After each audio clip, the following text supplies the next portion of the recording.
I thought I'd talk a little bit about imposter syndrome.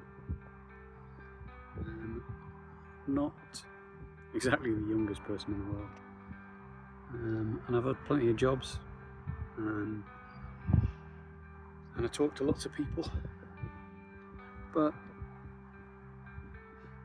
I still question whether I actually know what I'm talking about, and I always end up having to ask afterwards whether that was okay, whether it made sense, or whether I'd absolutely talked a load of tosh. Today I'm sitting on top of a hill, and in hindsight I probably should have bought the fluffy thing for the microphone, but you live and learn. I think I'm at a point in my career at the moment where I've been through that curve of I think I know everything, but I actually don't know anything, through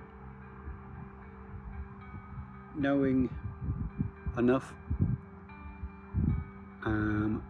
knowing plenty to be able to do my job, do it successfully.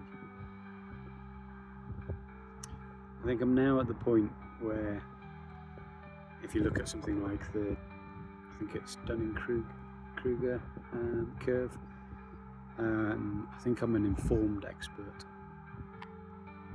I think actually, at this point, I probably think of myself more as consciously incompetent. So, what do I mean by that? I've learned a lot of things over the years, and I used to be very practical in what work I did, developing web-based applications, managing databases, managing servers, all those kinds of things.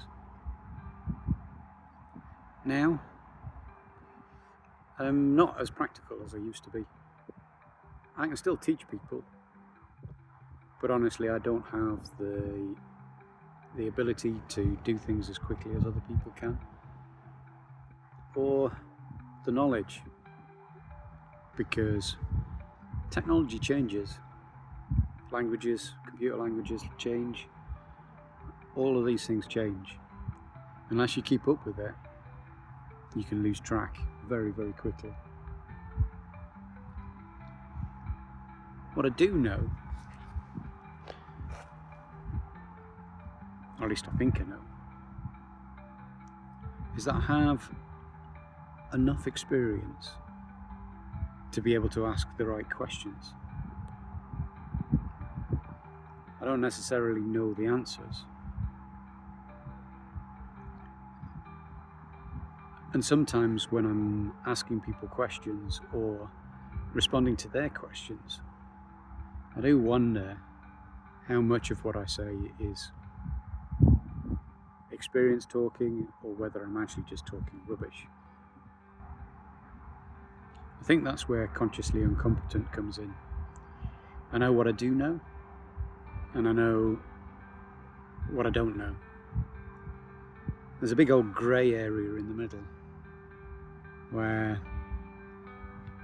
there's probably stuff that I have no idea that I don't know.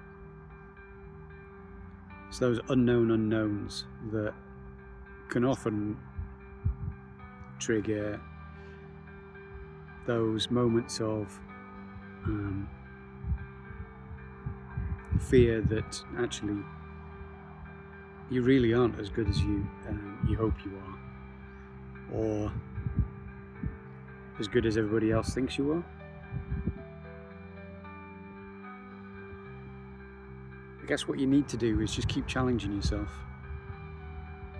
If you're not sure of the answer, do your best to find out enough so that you can ask the right questions. Find somebody that does know about these things and ask them the questions for the things that you don't know. But don't worry about it. Don't worry that you don't know the answers to all the questions. Nobody ever does. What you do have to know is when to say, I'm sorry, but I don't know the answer. Let me go find out for you. Let me go find somebody who does know the answer for you. That's probably the best skill that you can learn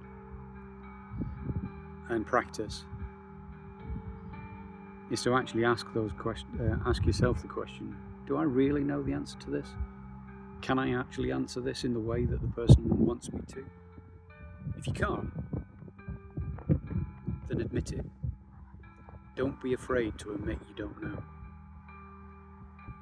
Admitting that you don't know the answers to the questions will probably gain you more kudos and respect than if you just blag it and actually the person that you're talking to can tell that you're talking rubbish.